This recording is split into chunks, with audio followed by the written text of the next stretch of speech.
And we're live with another episode of Absolute AppSec. I'm Ken Johnson at CK Tricky on social media, joined by my co-host, Seth Law at Seth Law on social media. Seth, say hi. Hey everyone, welcome back to another episode. This is episode 257. I'm excited to be back. We're running a few minutes behind our regularly scheduled times. Mainly it's just Ken and I catching up, but also talking about what we wanted to address today on the podcast. But first things first, I did want to give a shout out to the trainings. We've got multiple trainings in the hopper right now. The biggest one is Melbourne. Next one that's up, September 10th and 11th in Melbourne, Australia, in South Bank. For those of you that know, Melbourne, those seats are filling up fast, and actually, we're going to have to cut off registrations here pretty quick over the next week or so. If you are interested in attending, please sign up now. Now's the time. We're pushing. We'll be there in Melbourne in a couple of weeks. So we'd love to see you. So sign up there. Otherwise, actually, let me show the page really quick. We do have another couple of opportunities that are coming up. First of all so Melbourne is first up, right? Then we have a virtual training that Ken and I will be running October 2nd and 3rd. So this can be attended from anywhere in the world. We'll provide the Zoom link. Go to training.absoluteappsec.com to register for that one. We've been asked multiple times to provide online training. This is the first time that we're actually running it, not associated with a conference or something else that's going on. So we'd love to have you, love to attend. And then finally, there are the Seattle DEF CON trainings, which will be November 2nd and 3rd at the Meidenbauer Center in Seattle. Those are in person. There's kind of some advantages and disadvantages to in person versus virtual. Ken, first of all, as an instructor, how do you view virtual versus in person trainings? John and I spoke about this last week. Shout out to John Pullen for helping, for jumping on as a co-host. But we talked about it last week. But I wanted to get your thoughts on it. Yeah, actually, I wanted to give a shout out to John too. Sounds like he did a really great job as a co-host, and just appreciate his flexibility and taking over that spot. So yeah, thank you, John. You're awesome as always. I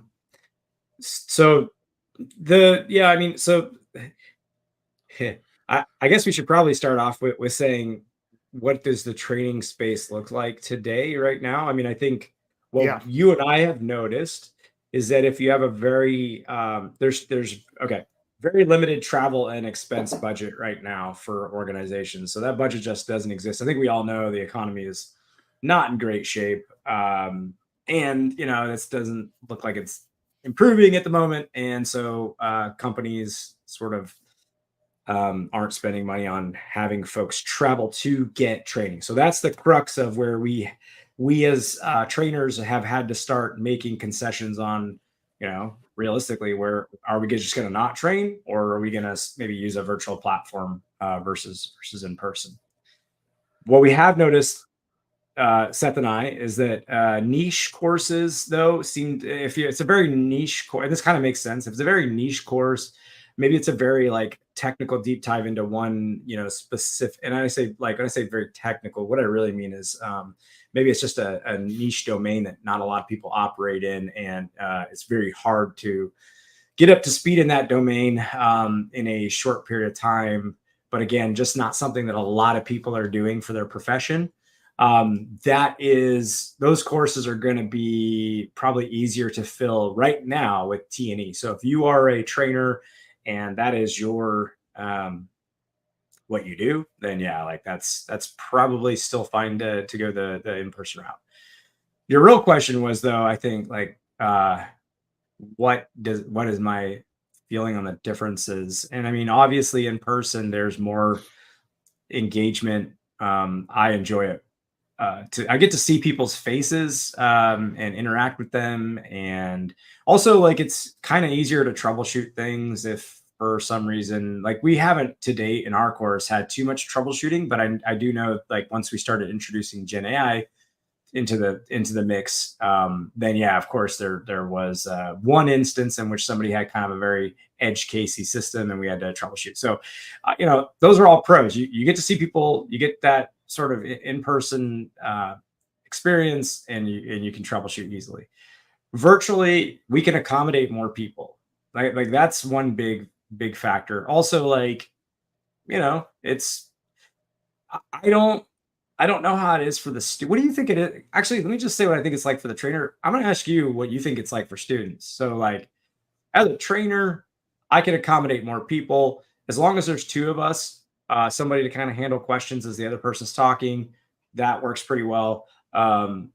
Overall, it's a bit harder sometimes when people go black screen to really Mhm. understand like how much engagement they're or how much value they're getting out of it. Um, and it's generally not too terrible though, in the sense that I say not too terrible. What I mean is I'm thinking about travel. I'm thinking about Yeah. travel and jet lag specifically. Because Yep. like what pops into mind is you got Melvin up on there, and it's like, yeah, we're professionals. We're gonna do a great job.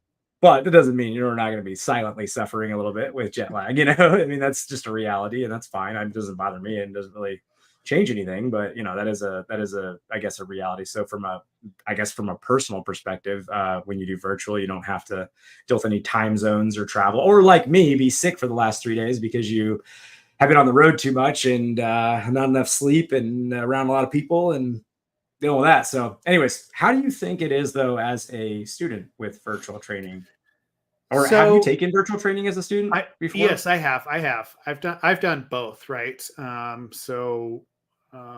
Yeah, like over the course of my career, right? Like, I've been in trainings, we've brought trainers in to specific organizations, sat through their sessions, or we've done online, and for a multitude of different things, not just technical, but also, like management tracks and other things. Um, what I have found from an in-person versus virtual perspective is that it's much easier for me as an attendee to focus in person than it is virtually.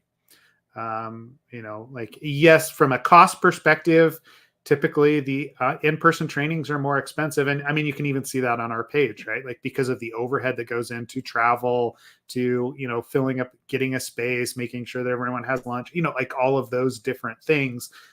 In-person training is going to be more expensive, but my experience has been better with in-person trainings than it has been with virtual trainings. And that's usually just because it is taking myself out of my day job, out of my like location, and actually uh, concentrating on the content as opposed to being distracted by my normal day to day. And I feel like we've had this discussion, in terms of what does work product look like, especially during the pandemic, over the last couple of years. Like when everyone is remote, how are those in-person relationships? How do those actually grow? And we do start to isolate ourselves, and I feel like we do that naturally with virtual training as opposed to in-person training. So that's my You're right. experience. Yeah. No, I So think you're I right would about the much work thing. yeah, I would much rather actually have a little bit of that, and especially like both from a trainer and attendee perspective, like the in-person trainings, it's not just all about the content. It's, for lack of a better term, it's also about making the connections and the hallway con outside of it, right? Making a personal connection with a trainer, with an attendee, that you can follow up on. I feel a lot better about making those connections because we went to lunch, we had drinks, we did something else like outside of, hey, you were just talking at me for 8 hours, but there was a relationship that was built. I don't feel like we usually get that from a virtual perspective. It's a lot harder to actually build that sort of a relationship when it is one person that keeps their screen off, or I'm distracted by my day to day. Yeah. Actually, I was just on a Zoom yesterday Uh with huh. one of our students that we had twice actually out at KernelCon. Um, I don't know if he wants to say his name, so I'm not going to say his name. But yeah, I was on a Zoom yesterday, catching up on. I mean, he had some questions about some Gen AI bits or whatever, but that's a relationship we established from the in-person connection. And then, and we always tell people too, we're like, this doesn't, or we mean it too, or like, this doesn't, especially when we meet people in person, it's like, I mean, regardless, but it's like this relationship here doesn't end. We're always there for support. And also we have the community that can support you if you want to ask questions. We always tell people that. And people do reach out, and not as often as I actually would have thought, but they do reach out. And yeah, that's a perfect example. And I do like establishing those connections and, you know, yeah, meeting people and expanding my network. So Yep. yeah, it's good. Well, and yeah, well, and that being said, right? Like, if you can come to the courses, I mean, if virtual is the only option because of funds or timings and travel and everything, that's great too. We're looking at offering some sort of virtual training more often than we have in the past, and building up kind of our repertoire or our catalog of training offerings. We've always done practical secure code review. Now we're adding in generative AI. We're probably going to separate out even more of the generative AI stuff and how we utilize that for application security and context in general, as opposed to just code review. So there's going to be some more courses and some more bits that are coming. But yeah. So, one, before we get into like, can I just say, before we get into like technical or otherwise conversations, you and I have not had a chance to really sit down, because even in Vegas, like we were both on our own trajectories, like doing stuff and all over the place. And so I have a question for you, which is, what has the last couple months, what have you been up to? What's it been like? Because seriously, like I'm literally like using this as an opportunity. I'm not saying this to you, I'm saying to everybody listening, like to catch up with you. So what have you been up to last month, last 2 months? What are you going to be doing over the next couple months? Okay, so last 2 months with Hacker Summer Camp have been pretty crazy, right? Like the biggest thing for me when it comes to that is Hacker Tracker, building and maintaining the iOS app, making sure that is a smooth experience for attendees. And this year, like, not to get too deep into it, but this year, the biggest thing for me on the iOS side is I'll be honest, there's a very small percentage of devices that for some reason we're getting core dumps and crashes on based on some library that I'm calling from Apple. And so it's returning like UI kit, low level errors from these devices that I have not been able to track down. And it's like an Apple API that I'm calling that's doing like building some of the windows and some of the screens that for whatever reason is crashing on very specific. And it feels like no rhyme or reason at this point, but very specific instances. So I've had people reach out being like, oh, it crashes when I try to filter based on this, village or whatever it is. And I'm like, man, I am sorry. I have no idea, because all I get out of Apple from a core dump is there's a problem with this library. That's honestly what I'm getting. And so it's not even your app, really. It's just it's just the Apple. So it's been this exploratory, like, crap, can I use some other library? Can I use some other function to call it, or some other API? Anyway, so if that happened to you, I'm sorry. We're still working on it. Obviously, during DEF CON, that's not ideal, but again, it was a very small percentage.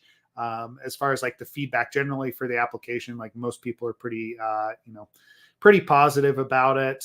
If you do use it though, like, please, provide some feedback or reach out to me. Let me know like issues that you have or features that you would like, because that's helpful. So that's like my 4 weeks leading up to DEF CON is typically very much involved in like new features and rollout of things within that space, making sure the app can actually run, and then coordinating with the other Hacker Tracker folks and DEF CON proper.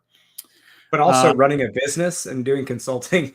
Yeah, that's it. Well, that's just it. It's like that's the added bonus on top of, hey, we've got our regular projects that we are running. We're doing assessments, we're doing code reviews, as well as marketing, business development. In the summers, we always take on a couple of like interns, like internships. Actually, there was a blog post on Redpoint recently from two of the interns that came to DEF CON with me this year. And their experiences as first timers at DEF CON, which was pretty interesting to see their take. One of them is my daughter that just graduated from college, who like she came a number of years ago, but actually came to DEF CON as well this year, and it was it was interesting to see what they were interested in. Right, I mean there is so much to do there. So we're running an internship program on top of that. I have people that are helping out, obviously, but marketing, business development, trying to drum up business. I was talking with some of the other business owners in the consulting space just after DEF CON, even yesterday, texting back and forth with a few of them. And one of the interesting things that we find is there's always a business in the consulting space is always cyclical, right? So every year, February, March, there's a slowdown from a consulting perspective. End of the year, people sign all their contracts. They have stuff they're going to get done. We get some bleed over from those projects into January, and then everybody takes a breath as they're getting back into it. We also see a similar slowdown in late summer as people are getting back into school, vacations, other things, August, September timeframe. There always seems to be a lull of people asking for work. And so we plan accordingly, but it's a very real thing that you have to account for, in your books, because you have payroll, you have everything else that goes into that. You can't necessarily just not make money or you not have money to pay people so they can survive, right? That kind of thing. So there's all of those stresses that go into, the summer period for me. So that's been the last couple of months. Next couple of months, projects as normal. I'm trying to get some of this new training stuff that you and I have talked about off the ground. We're headed to Melbourne, obviously, to do some training. We have code reviews. We're already starting to talk with clients about 2025, what their plans there look like, as far as larger projects go, and scheduling time for consulting and code reviews and everything else. So yeah. Is it going to be late October when the rush hits you, early October, or is it relatively around that time frame then? Yeah. So what we typically see is August, everybody goes to Hacker Summer Camp, talks a big game, and then doesn't really want to talk to vendors or consultants or services. And I don't blame them, for about probably 3 or 4 weeks. So, starting mid-September is when we really start to see that rush come in. And then everybody wants the projects mid-October through December 1st, right? And that's always a busy period for me. This becomes a problem because there are conferences and stuff that are scheduled over that same period, right? So I'm thinking specifically St. Con that's in Salt Lake City, right? That happens every year, the end of October. And so I always feel like there's a balancing act with that one. Some of those European conferences, speaking of which, I did get accepted to DeepSec.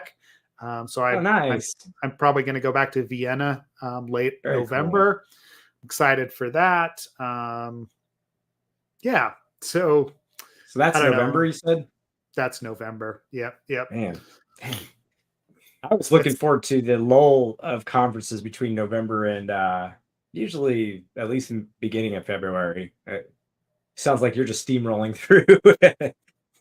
Just not stopping till the wheels fall off on that.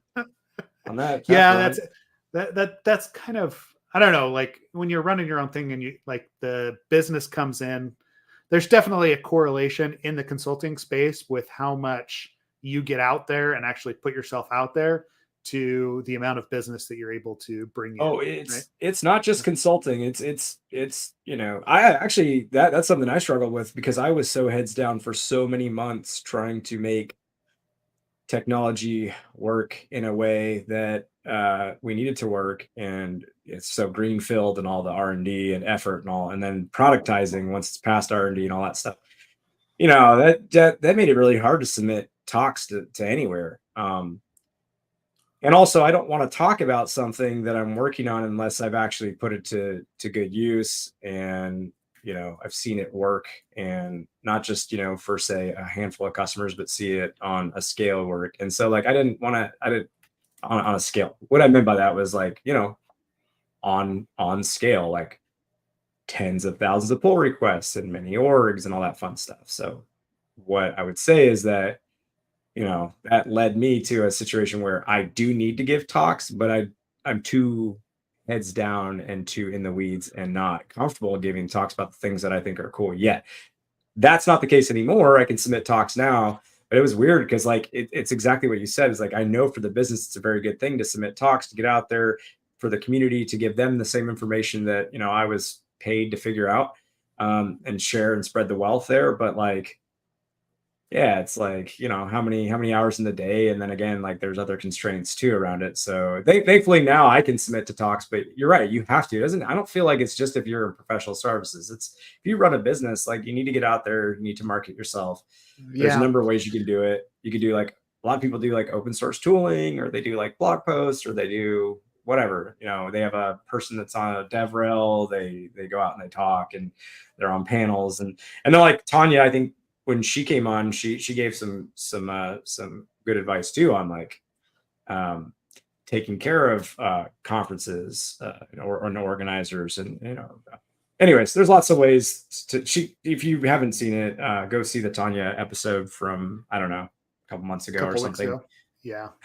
Weeks Yeah. ago. Was it really a couple weeks ago? Tell me it wasn't a couple weeks ago. No, you're right. It was episode 249. So that was a couple months ago. You're right. I'm not too crazy yet. I'm crazy, but not too crazy. All right. Yeah, I'm posting it. But you're right. You have to get out there and do all that. So it doesn't really end for you. But I would imagine in December, January, you probably don't have that much like travel wise scheduled. No, Hopefully. not yet, right? Like, but then we always talk about things like Code Mash, or even trying to get back over for chaos computer stuff, and there's always another conference. There's always something else that you can attend. Yeah, and then like that's on top of your typical daily life, right? Like family life and stuff outside of work as well. I mean, I know this, but like the last couple months for us have been, kids actually like graduating from like fairly like monumental like life, Big life stuff. Right? So like I just took this, in the last week, I've taken one of my kids up to college, right? Like who's moved out. Got another one that's moving away that, is graduated from college. And so it's like, you've got all of this that plays into it, and you start to feel very stretched, right? Like, you and I were talking about this before the podcast, is as someone that's trying to do it all, you do become very stretched. And at some point, yeah, you've got to take time for yourself. I mean, I know we've talked about that multiple times, but yeah, we've talked about it a lot. I mean, earlier, it's funny because like I realized earlier, actually, even when I was talking to you, prepping for this podcast via Slack on my phone, I was also answering sales question, a marketing question, an engineering question. This is all within like a 30 to 60-second window. And then I was also cooking breakfast at the same time. And I realized, oh, I don't know, like, this isn't right. Like, I need to like pare down and focus. But unfortunately, that is the reality of like, I'm not complaining. I'm just saying that's just the reality of how it goes sometimes, depending on where you're at in life with what you're doing in life. So feel you on that. I feel you on that. Is sometimes just a necessary evil. Yeah. Cool. But I actually forgot about reInvent. So thanks for the call out, Larry, on reInvent, because That one's a big one. It's in November. It's in Vegas. I think I've definitely, I don't know if I've said it on the podcast. I probably have told you, obviously, no, but tomorrow I fly back to Vegas for the third time this month because he Vegas is just a cheap loves Vegas. Yeah. My body isn't even healed up yet for this. Huh. I don't even know what I'm doing. Honestly, I feel kind of stupid doing it. But in any case, what is it? So last week was so obviously Black Hat DEF CON, but then last week was they call it Enterprise Tech Lead Summit, which it used to be DOES, and I don't know what that stands for, like DevOps Engineering Summit, probably. I'm guessing that's what that is. In any case, Gene Kim, I know you know him. He runs that conference. So I was out there. This was at Fontainebleau, which, by the way, what a nice hotel. It also, someone said it feels like an airport, and that's kind of true. Like, it's beautiful. It's lovely. It's gorgeous. Cool. Nicest hotel I've stayed at, but it's a bit sterile and new though. And I guess it's been in project.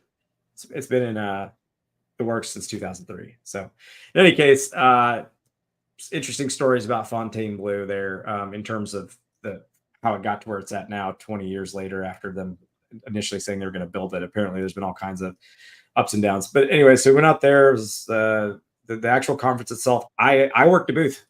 So I don't know what the actual conference was like. Seemed well run. Did seem like there were less attendees this year than apparently last year. And I think that's because people had opinions, but they think a big part of it's moving it from October to August. But everybody's trying to do my point about going back to Vegas in 3 times in August is, could we please stop trying to take advantage of the cheaper costs of Vegas in August and spread this shit out, because it's going to kill me. But I mean, genuinely. But yeah, going back there, and then but so reInvent's going to be in Vegas too in November. So yeah. If I never hear the word Vegas again, it'll be too soon. Exactly. Well, good. Well, maybe we can get into a couple other things. Actual stuff. Yeah. Sorry, Seth. I haven't talked to you in a long time. I just haven't heard what's going on with you in depth. Yeah, it's all good. It's all good. You know, not sure how many. Listeners are always nice about it, right? Like, it's great. We did post some new merch last week. I think you saw the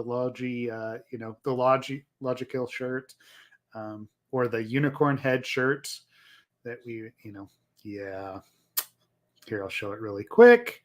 And then we'll get to, there you go.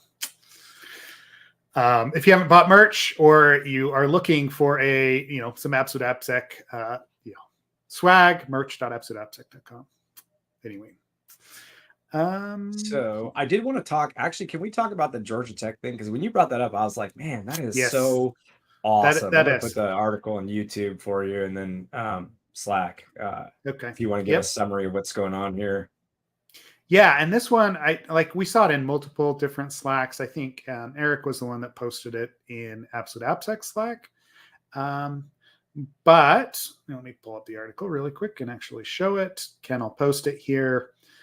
So the U.S., the government itself, filed suit against the Georgia Institute of Technology and Tech Research Corporation, alleging cybersecurity violations. Okay, so what is this actually boiling down to?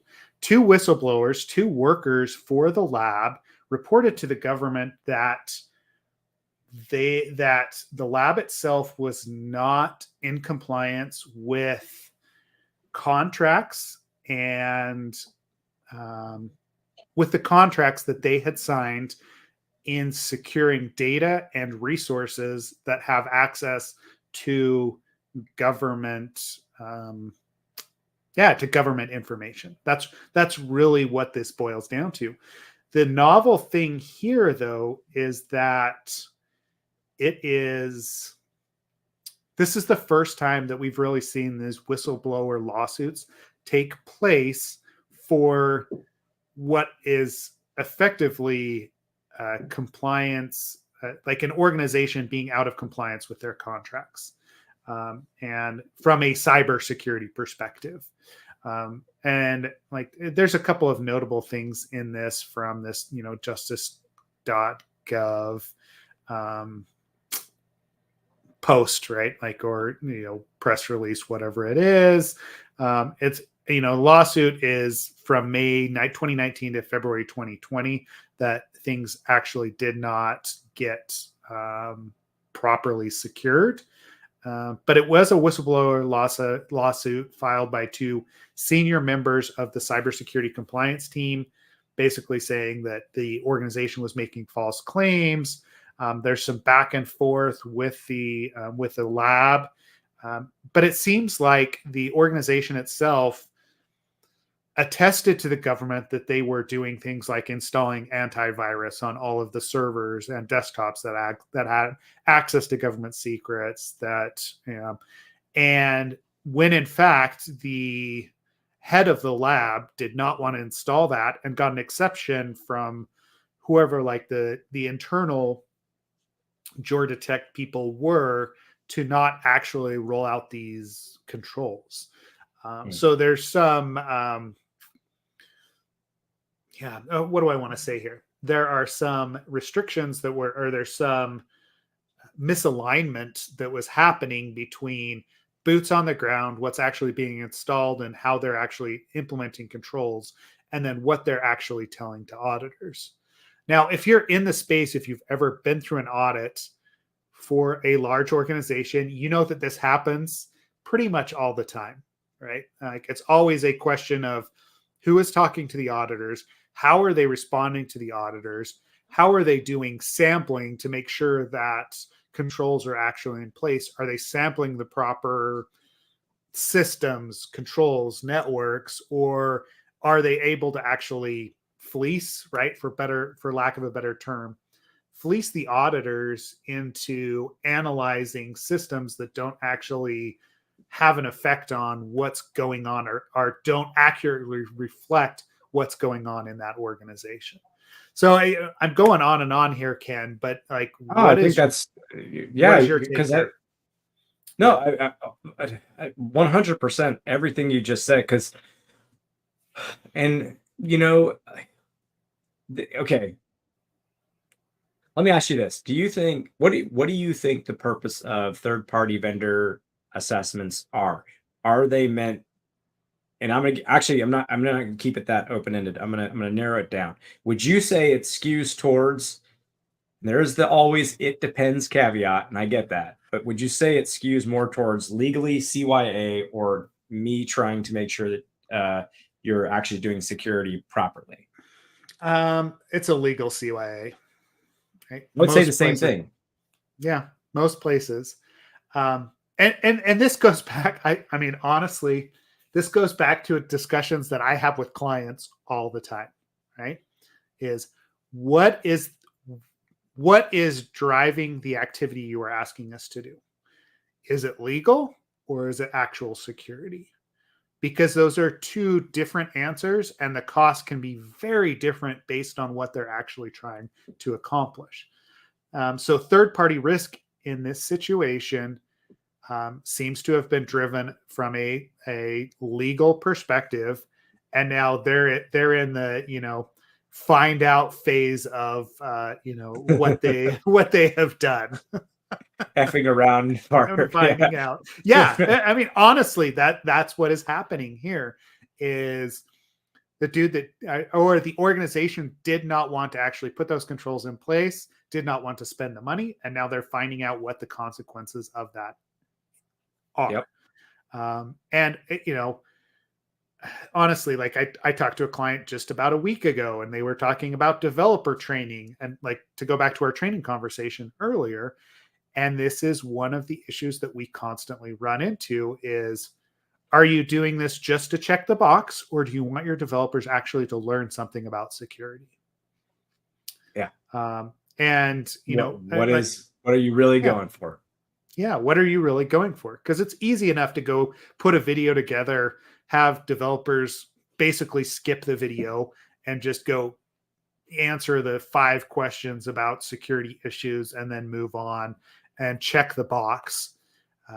That's fairly easy to do, and it's fairly inexpensive from a per head perspective to pay for that. As opposed to, hey, we actually want to learn about something like access control or, authentication and how we secure those things and think about them. Of course, it's going to cost more for a developer to do that, and it's going to cost the organization more to take the developers away and actually pay for that, right? So, and I feel like that's what we're dealing with here. Is there's a lot of organizations that do this same that pull these same sorts of shenanigans when they deal with third-party risk and auditors that come in and talk to them, but they don't necessarily back it up behind the scenes. And I get it. Like, I get that there's an expense involved, but man, when you're dealing with the government, I don't know what you would expect was going to happen, right? I think that was nuts, right? Like I would never, by the way, like, oh, I've had to deal with like filling out questionnaires, and from a legal perspective, you got to be honest. That's just, you have to be honest. Yep. And I can tell you, like, I've had to put answers down where I'm like, okay, I feel like this is a pretty good control, but maybe they, I don't know, like maybe they won't, but I have to just be honest, right? Because there are some legal consequences. I'm very accustomed to making people fill these things out. I'm very accustomed to me having to fill these things out. I could not imagine lying, let alone imagine lying to the government of all people about your cybersecurity program. That is bananas to me. Clearly somebody just wanted to, win the contract. There are plenty of bad actors. I think this whole thing is kind of weird. And I'd love to have actual governance, risk and compliance or GRC expert on. And I do know some, so I may reach out actually. Let me make a note to reach out to some GRC friends. Because I actually think I could actually, like, yeah. Kiston, that heads up the GRC team over at Tratus, from a Tratus, she would be happy to come on. And actually, yes, we've been having a lot of discussion. We should just have her on in general to talk about like the AI side of GRC, right? Like what she's seeing and being asked would be an interesting one. Anyway, so yeah. What I was going to say though is that it's kind of funny. Not that I'm an expert by any means, but there's two things I was going to mention. One that's kind of funny to me is that, like, if so like it's kind of funny because, like, if I'm gonna buy a product, like I got to use a product, right? My company, we're probably, and not probably, we're providing something to somebody who's probably looked at our security posture and we've had to attest to, and then we then have to make sure our vendors are then, say, attesting to these security questionnaires, and then they themselves will have multiple sub products they're using and services that they're using that then they have to, and it becomes this snowball effect of like a supply chain of governance basically that is like, but it's all kind of just like every other supply chain. It's very weak. But one thing that I do like, and I do want to give a shout out to a couple of vendors here. Banta and I think Trust Cloud are two vendors that play in this space pretty well, where it is nice because now I've had like a couple products I've had to use, as part of making up our product, where I needed to make sure that they had their ducks in a row. And what is really nice is now those products allow you to kind of say, here, not to say that it's obviously just attesting to things. It's not saying they're actually doing it. There's a very big difference between saying you do things and actually you do things and then actually doing them. That's obvious, but it is kind of at least nice that I can go in now. I can get a link on your website to your Vanta or your Trust Cloud, and then I can go look at all your policies. I can look at who attested to them on what dates. I can see what your policy for this is. This actually came in really handy because I needed to have I think it was something around data retention or something along those lines with one of the vendors we're using, and how they're managing all that, and it's boom, it's right there. So I think that's really cool from like a technology sort of helping to meet some level of transparency. That's cool. I'm not saying it's making anything easier from a like actual security perspective, but I am saying at least it's right there on the, you're right there up front for everybody to see, kind of thing, which is neat. Yep. Yeah, it's like it's a good thing. And like we've been asked more and more. Like this, that's kind of a common ask for whatever reason in the Web3 space. To be honest, from a like an attestation perspective of, hey, somebody like a third party has looked at your code and given you some sort of a thumbs up that it met certain criteria, and from a compliance perspective, it feels like that's been more common in the Web3 space, like I said. But we're getting more and more requests for that sort of attestation for other organizations, especially in like healthcare and finance space. Not necessarily that they're going to put it out for the public to use, but they're going to share it with partners, right? So I don't know if that is one of the things that's rolling up to a Trust Cloud or a Vanta. I'm sure that it is at some level. But for their SOC 2 or their HIPAA compliance, when we do an assessment, it gets pulled in, and especially like, hey, what is it that you actually did? What is it that you're attesting to? We've had multiple questions on that, and having to provide an appendix of, okay, these are the controls that we're looking at. This is the sort of activity that is going on. So it's an interesting space to play in. But again, don't tell the government you're doing something and then not do it, right? Yeah, I don't know what else to actually say on that.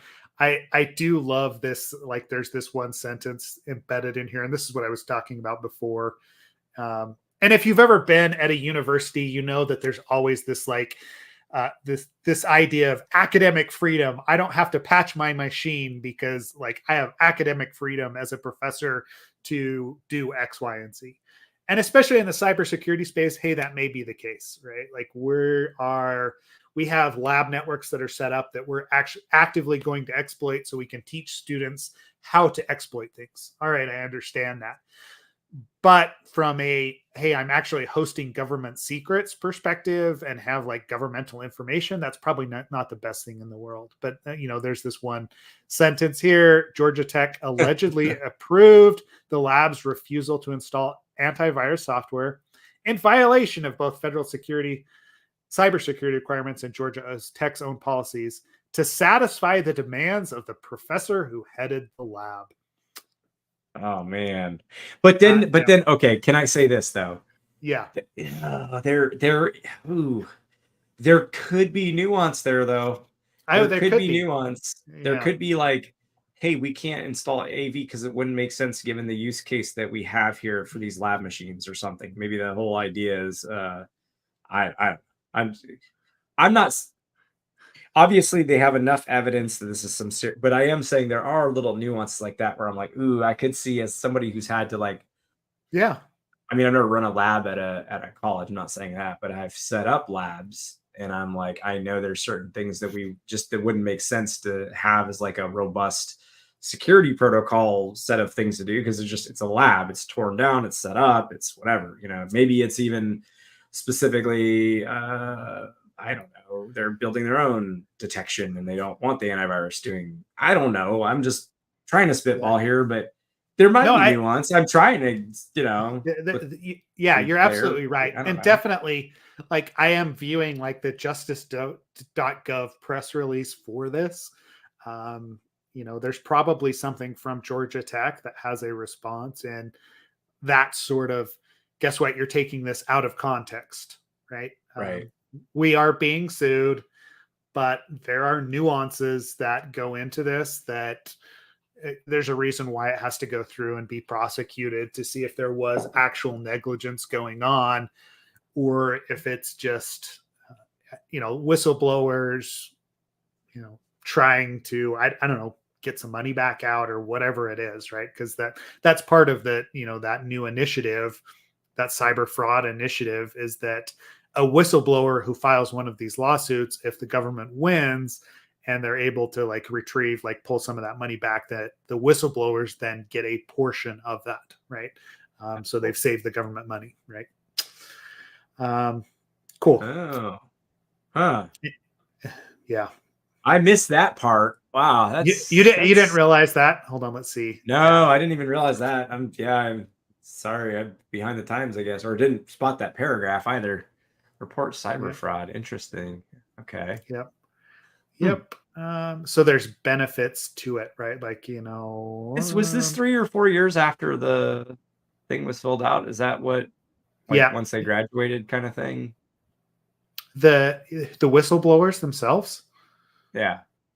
Oh, they were. I mean, what I understood, they were just part of the compliance team. Yeah.